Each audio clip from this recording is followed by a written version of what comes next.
বিসমিল্লাহির রহমানির রহিম।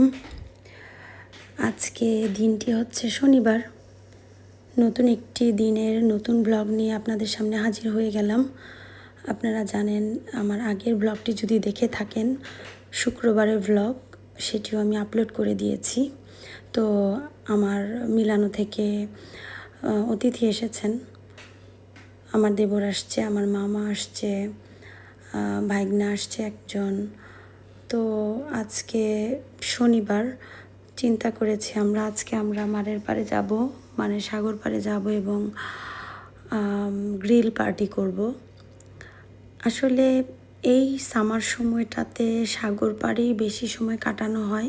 এনাদার প্লেসে যাই, বাট এই প্লেসটাতে খুব বেশি সময় আমরা স্পেন্ড করি, কারণ এখানে সাঁতার কাটা, এনজয় করা, খাবার দাবার, একদম বসে রান্না করে ইন দ্য স্পটে কী বলে এটাকে, গ্রিল করে খাওয়া এবং রাতের একটা সিনারি উপভোগ করা জাস্ট অ্যামেজিং লাগে আমাদের কাছে। সো আজকে আমরা শনিবার, আমরা এই দিনটিকে বেছে নিয়েছি, যেহেতু তারা আবার ব্যাক করবে মিলানোতে। সো আজকে এবং ওরা কালকে রবিবারও থাকবে, রবিবার একদম বিকেলে যাবে। সো রবিবার আর যেতে পারবো না আমরা সাগর পাড়ে। তো আজকে আমরা গ্রিল পার্টি করব। এই তো সবাই রেডি হয়ে যাচ্ছি। দুপুরের খাবার দাবারটা আমরা সেরে ফেলেছি। আজকে একটু নর্মাল খাবার খেয়েছি, কারণ যেহেতু গ্রিল পার্টি হবে, সেখানে গরুর শিক কাবাবটা হবে, তারপর চিকেন যে লেগ পিসটা সেটা আমরা তন্দুরি করব। তো যাই হোক, সব কিছু ম্যারিনেশন করে রেখেছিলাম সকাল থেকেই। এখন সকালবেলা ওঠার পর নাস্তা খেয়ে দুপুরের খাবারের জন্য অল্প স্বল্প আয়োজন করে আমরা সবাই রেডি হয়ে গিয়েছি। এবং আমার দেবর দেখতে পাচ্ছেন যে ও সবসময়ই মিলানো থেকে আসার সময় এরকমের সুন্দর সুন্দর পাখির আকারের ঘুড়িগুলো নিয়ে আসে, এবং আকাশে যখন এই ঘুড়িগুলো উড়ে মনে হয় সত্যিকারের জ্যান্ত পাখিগুলো উড়ছে এক একটা, এবং এটা দেখতে এত ভালো লাগে। এই তো পাখিগুলোকে, মানে ঘুড়ির পাখিগুলোকে উড়ানোর জন্য তারা দু ভাই মিলে প্রচণ্ড রকমের স্ট্রাগল করে যাচ্ছে। এখন বাদুড়টা উড়বে। বাদুড় বিশাল বড় একটা বাদুড় পাখি, মনে হচ্ছে যে যখন আকাশের উপরে উঠে গিয়েছিল, ট্রাস্ট মি, এত সুন্দর লেগেছে এবং মনে হচ্ছে যে জ্যান্ত বাদুড়টা। ওই যে পা দুটো দেখলে আমার ভয় লেগে গিয়েছে, মনে হচ্ছিল যে বাদুড়টা বুঝি এখনই নেমে একটা কামড় দিবে। সো যাই হোক, খুব ভালো লেগেছে এবং আমাদের বাচ্চারা কিন্তু খুব এনজয় করছে। তার চাচা তো খুব এনজয় করে। আমার দেবর কিন্তু খুব পছন্দ করে ঘুড়ি উড়াতে, ওর একটা শখ। তো প্রতি বছরও এরকম বিভিন্ন আকৃতির পাখি নিয়ে আসে। 2 বছর আগে যে পাখিগুলো এনেছিল সেটা নষ্ট হয়ে গিয়েছে। এবার আবার নতুন আকৃতির দুটো পাখি এনেছে, বিশাল বড় বড়, এবং মোট 4টি, 2টি পাখি এবং দুটি কী পাখি আমি বলতে পারছি না, বাট এ দুটো বেশি একদম ভয়াবহ পাখি। মাশাআল্লাহ, আলহামদুলিল্লাহ। এই যে পেঁচাটা উঠছে, মনে হচ্ছে কি ডানাটা সত্যি সত্যি নাড়াচ্ছে। তো আমার পিচ্ছিটাও, আমার ছেলে বাবুটাও ওর চাচুর সাথে একবার যাচ্ছে সুতাটা টান দেওয়ার জন্য, আবার বাবার কাছে যাচ্ছে সুতাটা টান দেওয়ার জন্য। তো সেও বুঝতে পারছে যে এটা সুন্দর একটা প্লে হচ্ছে, প্লে বা খেলা। এই যে বাচ্চাদের যে আনন্দ দেওয়াটা, এটা কিন্তু আমরা বড়রাই পারি, তাই না? তো আমার শ্বশুরবাড়ির ফ্যামিলির এত ভালো, তারা সবাই বাচ্চাদেরকে প্রচণ্ড ভালোবাসে এবং বাচ্চাদের জন্য তারা কি বলবো, সব কিছু অ্যারেঞ্জ করতে রাজি থাকেন। এবং আমার দেবর কিন্তু প্রতি বছরই এই ধরনের খেলনা, তারপরে পানিতে নামার যে টিউবগুলো বিভিন্ন আকৃতির তার ভাতিজির জন্য নিয়ে আসে, এবারও এনেছে আলহামদুলিল্লাহ। তো আমরা এই বন্ডিংটা ধরে রাখতে চাই, এবং এই বন্ডিংটাই হচ্ছে ভালোবাসার বন্ধন, এবং এই বন্ধনটাই হচ্ছে সম্মান সৃষ্টি করে, এটা আমরা বিশ্বাস করি। এবং এই বিশ্বাস নিয়ে যেহেতু আমরা বড় হয়েছি, আমরা যেহেতু সবাইকে ভালোবাসার ডোরে বেঁধে রাখতে পারছি, তো আমরা বিশ্বাস করি যে এই ভালোবাসাটা আমরা দিয়ে যাব আমাদের পরবর্তী প্রজন্মকে, যেন ওরাও পরবর্তীতে এই ভালোবাসার ডোরে ওদের প্রজন্মকে ধরে রাখতে পারে। তো এইভাবে আমরা আমাদের সন্তানকে ট্রিট করে থাকি আলহামদুলিল্লাহ। তো আমাদের সন্তানরা খুব আনন্দিত, খুব ওরা খুব ভালো আছে। ওদের চাচ্চুর সাথে খুব এনজয় করছে। ওর দাদা ভাই এসেছেন, মানে আমাদের মামা, এবং ওদের ফুফাতো ভাই এসেছে। তো সব মিলিয়ে 3 জেনারেশন এসেছে। এত ভালো লাগছে আর ওরা এত খুশি হয়েছে। আসলে বিদেশে তো সবাইকে একসাথে করা যায় না, কারণ কারো কাজ থাকে আজকে, কারো কাজ। তো এর মধ্যে যারা সুযোগ করে আসতে পারেন তারাই আসেন আলহামদুলিল্লাহ, এবং তাদেরকে নিয়ে আমরা এনজয় করি, এই সামারটা উপভোগ করি। তো যাই হোক, এই তো তাদের খেলাধুলা চলছেই। খেলাধুলা এবং সাঁতার কাটা এবং সাগরের মধ্যে যে আনন্দটা করা সেটা চলছেই। এই পর্ব শেষে আমাদের শুরু হবে গ্রিল পার্টি, তার মানে রান্না বাড়ার পর্ব, এবং সেই পর্বে চলবে খাওয়া দাওয়া, আড্ডা, সানসেট দেখার আনন্দ উপভোগ করব।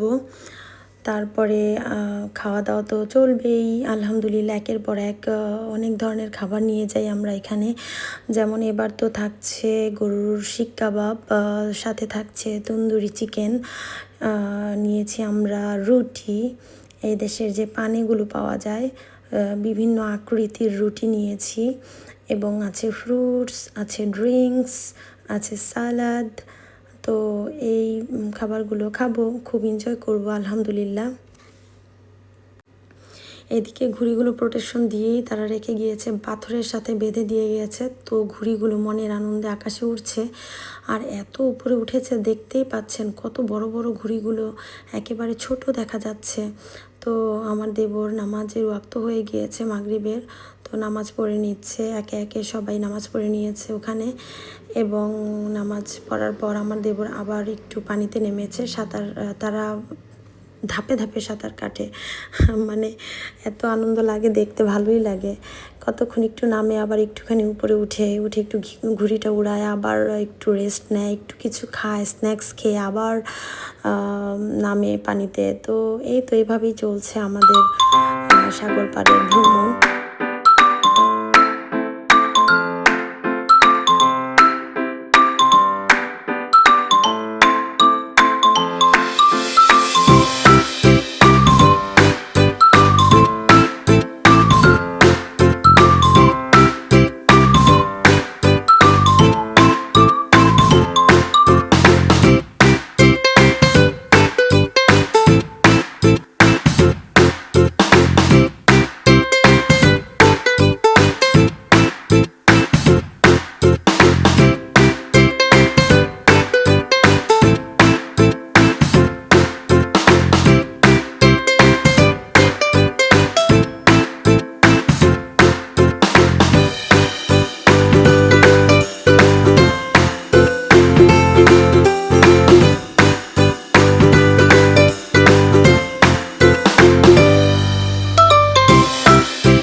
তো সবাই পানি থেকে উঠে গেলেও কিন্তু আমার একটি সাগর কন্যা রয়েছে। আমি আসলে আমার মেয়েকে সাগর কন্যা নাম দিয়েছি, কারণ হচ্ছে ও সাগরে থাকতে এত পছন্দ করে, মানে এটা ভাবা যায় না। আমি জানি না ও কার মতো হয়েছে। আমি তো পানিতে নামতেই ভয় পাই, আর জীবনে তো পানি দেখিই নাই। যেহেতু ঢাকা বড় হয়েছি, পানি দেখবো কোথা থেকে। এখন না, বা আমি ইটালিতে আসার পরে দেখছি যে সেদিন দেখলাম যে বন্যা হয়েছে, আমাদের সেই বনানী, কাকলি, তারপর হচ্ছে বিশ্ব রোড, এগুলো ডুবে গিয়েছে। কিন্তু আমি তো বড় হয়েছি উত্তরাতে, ধানমন্ডি এবং কাকলি, বনানী, এয়ারপোর্ট, এগুলোই তো করে আমাদের যেতে হতো সব জায়গায়। কখনোই পানি তো দূরে থাক, মানে কি বলবো, আসলে কি যে হয়ে গেছে আমাদের দেশটার, পানি তো দেখি নেই। তো যাই হোক, আমার মেয়ে পানিকে তো ভয়ই পায় না, আলহামদুলিল্লাহ। কি জানি কার মতো হয়েছে বাবা, ওকে টেনে উঠানো যায় না একদম। ও বাসা থেকে আমাদের শর্ত দিয়েই আসে যে আমাকে কিন্তু কেউ উঠাতে পারবে না। তো যাই হোক, এদিকে সবাই উঠে গিয়েছে আর ও প্র্যাকটিস করছে, যেহেতু ওকে আমরা সাঁতারের স্কুলে ভর্তি করিয়ে দিয়েছি। তো ও সেই যা শিখেছে সেগুলো আবার সাগরে নেমে একটু প্র্যাকটিস করে থাকে। তো আমরাও বাধা দেই না, ঠিক আছে, শিখছে আলহামদুলিল্লাহ। আর এই ইটালিতে বাচ্চাদেরকে মূলত এই সামারের সময় সাঁতারটা শেখায়। বাচ্চাদেরকে মূলত এই কারণেই সাগরে বেশি নিয়ে আসে, ভিটামিন ডিটাও ইনটেক করে এবং সাঁতারটাও শেখানো হয়ে যায়। সো আর এদিকে আমার ছোট পিচ্চিটা তো সব কাজে তাকে রাখতেই হবে। সে তরমুজ কাটবে, সে আগুনটা ধরাবে। ওই যে দেখতেই পাচ্ছেন আমার পণ্ডিত একটা ছেলে, মাশাআল্লাহ। সবাই দোয়া করবেন কিন্তু, যেন আমার বাচ্চারা সুস্থ থাকে। তো যাই হোক, সে চেষ্টা করছে। ওর বাবা ওকে সরিয়ে দিয়েছে পরে। এই তো আমাদের রান্নার শুরু হয়ে গেছে। আর এই রান্না কিন্তু আমি করি না। আমরা সাগর পাড়ে যখনই যাই তখন আমার হাজব্যান্ড এই রান্নাটার দায়িত্ব নেন, কারণ ওই খোলামেলা এই চুলোতে আমি রান্না করে অভ্যস্ত নই। তো যাই হোক, প্রথমে চিকেনগুলো করেছে, এত মজা হয়েছে। তো চিকেন যখন হয়ে গিয়েছে, তারপরে আমরা বিফটাও ম্যারিনেশন করে নিয়ে গিয়েছি। ওখানে শিকে আমরা শিক অথবা স্টিক, যেটা ব্যাম্বো স্টিক, কাঠি, সেটার মধ্যে আমরা গেঁথে গেঁথে ওখানেই বসে বসে করে থাকি কাজটা। তো এবার আমাকে হাত লাগাতে হয়নি। আমার যে এলাচেলারা গিয়েছে আলহামদুলিল্লাহ তারাই করে ফেলেছে। আমার মেয়ে, আমাদের ভাগিনা, আমার পিচকা ছেলেটাও করেছে আলহামদুলিল্লাহ। তো তারাই কাজটা ডান করেছে এবং আসলে খেতে খুব সুস্বাদু হয়েছে আলহামদুলিল্লাহ। প্রতিটা খাবার এত মজা হয়েছে, জানি না কেন, আল্লাহ জানেন। অন্যবারও করি বা অন্য সময় করি, এত টেস্ট লাগে না। আসলে কি, পরিবার পরিজনকে নিয়ে থাকা অথবা পরিবার পরিজনকে নিয়ে একসাথে যখন একটা আনন্দ করা হয়, সেই আনন্দটা যেন খুব উপভোগ্য হয়ে যায়। এদিকে আমার দেবর কাজে সাহায্য করছে, বেল পেপারটা কেটে দিচ্ছে, আর বাচ্চারা মাংসর সাথে বেল পেপার অ্যাড করছে। তার বাবা তো চুলার কাছেই বসে আছে। আমি তো ভিডিও ম্যান বা ক্যামেরাম্যান, যেটাই হোক, আর খাচ্ছি আলহামদুলিল্লাহ। তো সবাই আমাদের জন্য দোয়া করবেন। অবশ্যই আমরা যেন সবাই সুস্থ থাকি, এবং আপনাদের জন্য অনেক অনেক দোয়া, অনেক অনেক ভালোবাসা। আপনারাও এরকম পরিবার পরিজনকে নিয়ে সময় দিন, এবং সময় কাটালে দেখা গেছে যে নিজেদের মনটাও ভালো থাকে, এতে করে পারিবারিক বন্ধন সৃষ্টি হয় এবং বাচ্চারা অনেক কিছু শিখতে পারে।